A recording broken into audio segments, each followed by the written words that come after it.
अस्सलाम वालेकुम शुरू सबसे कैसे है वायरस के बारे में बात करेंगे।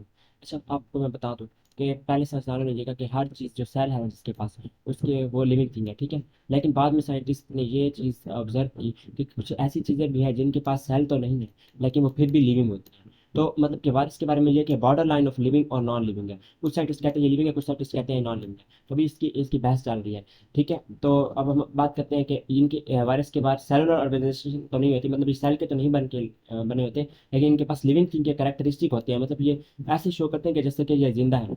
तो वायरसेस ऐसे जानदार होते हैं जो कि हमारे पास सेलुलर ऑर्गेनाइजेशन तो नहीं रखते, लेकिन शो ऐसे होते हैं कि ये जिंदा है। अब स्ट्रक्चर ऑफ वायरस के बारे में बात करते हैं। Viruses are extremely small infectious agents. Virus बहुत स्मॉल का मतलब है बहुत छोटे, एंड इन्फेक्शियस एजेंट का मतलब क्या है कि कोई भी ऐसा जानदार जो कि बीमारी काज करता है। तो इन्फेक्शियस एजेंट का मतलब यह है कि वो बीमारी काज करने वाला है, ठीक है। And can only be seen in electron microscope. सिर्फ इलेक्ट्रॉन माइक्रोस्कोप में इसको देख सकते हैं। अब वायरस का साइज कितना होता है? 29 नैनोमीटर इसका स्मॉलेस्ट वायरस का साइज है। अब ये एग्जांपल है और एमसीक्यूज है। पार्वो वायरस स्मॉलेस्ट वायरस है और इसका साइज 20 नैनोमीटर होता है। और लार्जेस्ट वायरस जो है वो पॉक्स वायरस है और इसका साइज 250 नैनोमीटर होता है। तो इनके साइज कितना हो सकता है? 20 से लेकर 250 तक हो सकता है, ठीक है। और ये एक मोस्ट बैक्टीरिया से 10 to 1000 टाइम्स स्मॉलर होते हैं। वायरस बैक्टीरिया से बहुत कम साइज में होते हैं, ठीक है। इसकी वजह से ये pores of the filter paper में भी गुजर सकते हैं। अगर आप फिल्टर पेपर लेना ऐसे फिल्टर पेपर ले, इसके अंदर ना पोर होते हैं छोटे छोटे, जो बैक्टीरिया इसके अंदर से गुजर जाते हैं, लेकिन गुजर नहीं सकते क्योंकि वो यहाँ पर ट्रैप हो जाएंगे पोर्स में। लेकिन जो वायरस है वो बहुत छोटे होते हैं, वो पोर्स से यानी कि सुराखों के अंदर से फिल्टर पेपर के इजीली गुजर जाते हैं। अच्छा, अब इसके बारे में बात कर लें कि सेंट्रल कोर के बारे में। वायरस के सेंट्रल कोर के पास जीनोम होता है और ये न्यूक्लिक एसिड, अच्छा डीएनए आरएनए का मतलब ये देखें। वायरस के पास ना एक सेंट्रल कोर होता है, ये देखिए वायरस का ना ये सेंट्रल कोर है, ठीक है। अब मैं आपको इधर ड्रा करता हूँ, ये वायरस का सेंट्रल कोर है। इसके अंदर या तो आपके पास डीएनए होगा या तो आपके पास आरएनए होगा। दोनों इकट्ठे नहीं हो सकते, ठीक है। ये आपने बात इंपॉर्टेंट याद रखनी है कि वायरस के कोर के अंदर हमारे पास या डीएनए होता है या आरएनए होता है। दोनों इकट्ठे नहीं हो सकते, ठीक है। अच्छा, ये जो कोर है ना, इसकी ये इर्द गिर्द ना इसके कोर की इर्द गिर्द जो दीवार होती है ना उसको हम कहते हैं कैप्सिड, ठीक है। तो अब मैं दोबारा आपको नीचे दिखा दूँ। ये देखें यहाँ पर आपको शायद बेहतर समझ आ गई। ये हमारे पास वायरस है, ठीक है। अब ये हमारे पास जो है ये सेंटर में कोर है, ये देख सकते हैं। और इस कोर के अंदर हमारे पास डी आर एन ए पड़ा हुआ है, ठीक है। मैंने आपको बताया डीएनए आर हो सकता है। उसके बाद ये वाली जो मेम्ब्रेन आ रही है, ये जो हमारे पास इसको कोट कर रही है, इसकी इर्द गिर्द लिपटी हुई है, इसको हम कहते हैं कैप्सिड।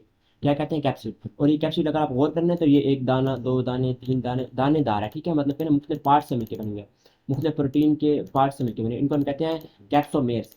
क्या कहते हैं? कैप्सोमेर्स। तो जो कैप्सिड है वो किस चीज़ का मिलकर बना हुआ है? कैप्सोमेर का। दोबारा बता दूं कि जो न्यूक्लियस का जो कि हमारे पास कोर है ना वायरस का, उसके अंदर क्या होता है? डीएनए या आरएनए होता है। और उसके इर्द गिर्द हमारे पास एक मेम्ब्रेन लिपटी हुई होती है जो कि हमारे पास कैप्सोमेर्स की मिली की बनी होती है और इसको कहते हैं कैप्सिड। क्या कहते हैं? कैप्सिड। तो आरएनए या डीएनए से मिलकर बना कोर होता है जिसके इर्द गिर्द हमारे पास एक कैप्सिड प्रोटीन लगी होती है, और कैप्सिड प्रोटीन जो है ये हमारे पास कैप्सोमेर्स की मिलकर बनी होती है। अब मैं दोबारा से ये फॉर एग्जाम्पल हमारे पास वायरस है, इसके सेंटर में कोर में हमारे पास डीएनए है, ठीक है। और इसके इर्द गिर्द जो कैप्सोमेर है गोल गोल, ये कैप्सोमेर है, ठीक है। ये कैप्सोमेर है इस तरह का। तो ये कैप्सोमेर जो है वो मिलके एक पूरा कोट बना देते हैं इसके इर्द गिर्द, तो इस तरह एक कोट बन जाता है पूरा, जिसको हम क्या कहते हैं? कैप्सिड कहते हैं। अच्छा, ये जो हमारे पास डीएनए या आरएनए ये और साथ इसका कैप्सिड है, इन दोनों को अगर हम मिला के नाम लें तो इसको कहते हैं न्यूक्लियो कैप्सिड। ये अंदर न्यूक्लिक एसिड है, डीएनए या आरएनए ये एक न्यूक्लिक एसिड होता है ना। तो ये डीएनए आरएनए न्यूक्लिक एसिड, और इसके साथ जो हमारे पास मेम्ब्रेन चढ़ी है जो कि कैप्सोमेर्स की मिलकर बनी हुई है जिसका नाम कैप्सिड है। तो इन दोनों को मिला के डीएनए और कैप्सिड को मिला के हम इकट्ठे क्या कहेंगे? Nucleo capsid. तो दोबारा आपको मैं बता देता हूँ कि सेंट्रल कोर इसका होता है वायरस का, जो कि इसके अंदर इसका जीनोम होता है। जीनोम का मतलब यह है कि न्यूक्लिक एसिड का मिलकर बना होगा, या डीएनए होगा या आरएनए होगा। और इसके इर्द गिर्द एक प्रोटीन का कोट होता है जो मेम्ब्रेन होती है, उसको कहते हैं कैप्सिड। और ये कैप्सिड जो है उसको शेप देती है वायरस को। अच्छा, कैप्सिड जो है वो उसकी कैप्सोमेर की मिलकर बनी होती है। और अच्छा, कैप्सोमेर की काइंड जो है वो पर्टिकुलर वायरस होती है। कुछ वायरस होते हैं जिसमें कैप्सोमेर फॉर एग्जाम्पल इस तरह के होंगे, कुछ वायरस होते हैं जिसमें कैप्सोमेर इस तरह के होंगे, कुछ वायरस होते हैं जिनमें कैप्सोमेर इस तरह के होंगे। तो मल्टीपल टाइप्स ऑफ कैप्सोमेर होते हैं। हम तो हम वायरस का पता कैसे चलता है कि कौन सा वायरस है? ये हम उसके कैप्सोमेर को देख के बताते हैं। अब सेंट्रल कोर और जो उसके इर्द गिर्द कैप्सिड लगा हुआ है उसको हम कलेक्टिवली न्यूक्लियो कैप्सिड कहते हैं, ठीक है। अच्छा, इसके अलावा हमारे पास मैं आपको बताऊं, ये हमारे पास क्या है? डीएनए है, ठीक है। ये हमारे पास न्यूक्लिक एसिड है, इसको हम डीएनए कह रहे हैं, ठीक है। और इसके इर्द गिर्द ये कैप्सिड लगा हुआ है। अब इस दोनों इन दोनों को हम कहते हैं न्यूक्लिक कैप्सिड, लेकिन इसके इर्द गिर्द एक और भी मेम्ब्रेन लगी हुई होती है, इसको हम कहते हैं न्यूक्लियर इन्वेलप। क्या कहते हैं? सॉरी, इन्वेलप कहते हैं इसको, इन्वेलप, ठीक है। वायरल इन्वेलप कहते हैं। अब ये वाली कहाँ से आती है? हमें पास ये इर्द गिर्द मैं आपको बताता हूँ। हमारे पास ना एक ये बैक्टीरिया है, ठीक है। ये वायरस इसके अंदर से एंटर हो रहा है। जब वायरस एंटर होता है ना तो इस तरह से इसके मेम्ब्रेन अंदर की तरफ आ जाती है, ठीक है। वायरस इसके अंदर से जब वायरस एंटर हो जाता है ना, तो इसी की जो हमारे पास बैक्टीरिया की ये दीवार है, ये दीवार इसके इर्द गिर्द इस तरह इसको इन्वेलप कर लेती है। तो ये इन्वेलप कहाँ से आता है? Host cell. होस्ट सेल वो कहते हैं जिस सेल के ऊपर वायरस अटैक कर रहा है। तो वायरस ने बैक्टीरिया पर अटैक किया और बैक्टीरिया के मेम्ब्रेन को ही यूज करके अपने ऊपर ऐसे प्रोटेक्शन चढ़ा ली, जिसको हम कहते हैं इन्वेलप। ठीक है। तो अ, दोबारा बता दूं आपको, ये देखें हमारे पास के कुछ वायरसेस के अंदर, अच्छा ये तमाम वायरसेस दूसरे के मेम्ब्रेन नहीं लेते, कुछ वायरसेस होते हैं। कुछ वायरसेस के अंदर, एनिमल वायरसेस के अंदर न्यूक्लियो कैप्सिड जो है उसके ऊपर अनदर एक और मेम्ब्रेन चढ़ी होती है, इसको इन्वेलप कहते हैं। It is a lipid rich membrane and derived from the host cell. Derived from the host cell का मतलब है कि ये वो बैक्टीरिया की इसने मेम्ब्रेन को यूज कर लिया। लिपिड रिच का मतलब है ये लिपिड इसमें बहुत ज्यादा होता है। नॉन इन्वेलप वायरसेस को नेकेड वायरस कहते हैं। अच्छा, जिस जिस वायरस के इर्द गिर्द वो मेम्ब्रेन नहीं चढ़ी होती है ना, जो होस्ट सेल से मेम्ब्रेन लेती है, तो उसको फिर हम कहते हैं नेकेड वायरस। ठीक है। There is a great diversity in general appearance of virus. वो कहते हैं कि वायरस ना मुख्तलिफ शेप तरह के हो सकते हैं, मुख्तलिफ तरह के होते हैं। डाइवर्सिटी का मतलब मुख्तलिफ तरह के। एनिमल और प्लांट वायरस पॉलीहेड्रॉन, यानी कि ऐसे भी हो सकते हैं जिनकी काफ़ी सारी शेप्स, काफ़ी सारी साइड्स हो। या हेलिकल शेप, मतलब स्प्रिंग की तरह का भी वायरस हो सकता है। ठीक है। बैक्टीरिया वायरसेस, अच्छा जो वायरसेस बैक्टीरिया को अटैक करते हैं ना, जो बैक्टीरिया को नुकसान पहुंचाते हैं, उनको कहते हैं बैक्टीरियोफेजेस।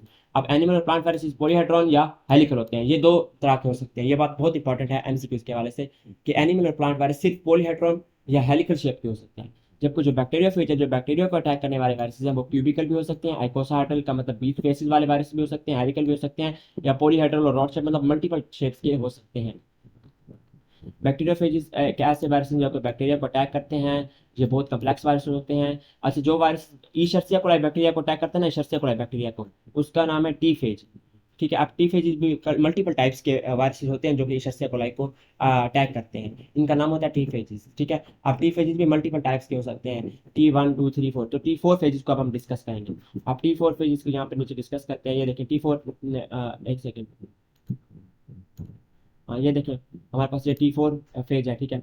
अब हमारे पास इसका एक, हमारे पास, अच्छा ये नेकेड वायरस है, देख सकते हैं हमारे पास ये कोर है और इसके इर्द गिर्द जो सारे ये चढ़ी हुई है, ये क्या है? कैप्सूल चढ़ी हुई है। ठीक है। इसके इर्द गिर्द कोई इन्वेलप नहीं चढ़ा हुआ, क्योंकि इन्वेलप जो है वो जो ज्यादातर एनिमल वायरस के अंदर होता है। अब कोर है, इसके अंदर डीएनए का मिलकर बना है, इसके अंदर कैप्सूल है। इस पूरे को हम क्या कहते हैं? हेड कहते हैं। ये सारा इसका हेड है। ठीक है। जिसमें कोर है हमारे पास, इसमें डीएनए और कैप्सूल चढ़ा हुआ है। इसके बाद इसकी ये नेक है, देख सकते हैं ये नेक है। और इसके बाद इसकी जो टेल है ना, उसमें दो तरह की प्रोटीन्स है। एक प्रोटीन जो शीथ बनाती है, ये देख सकते हैं, ये इस बार इधर ये शीथ है।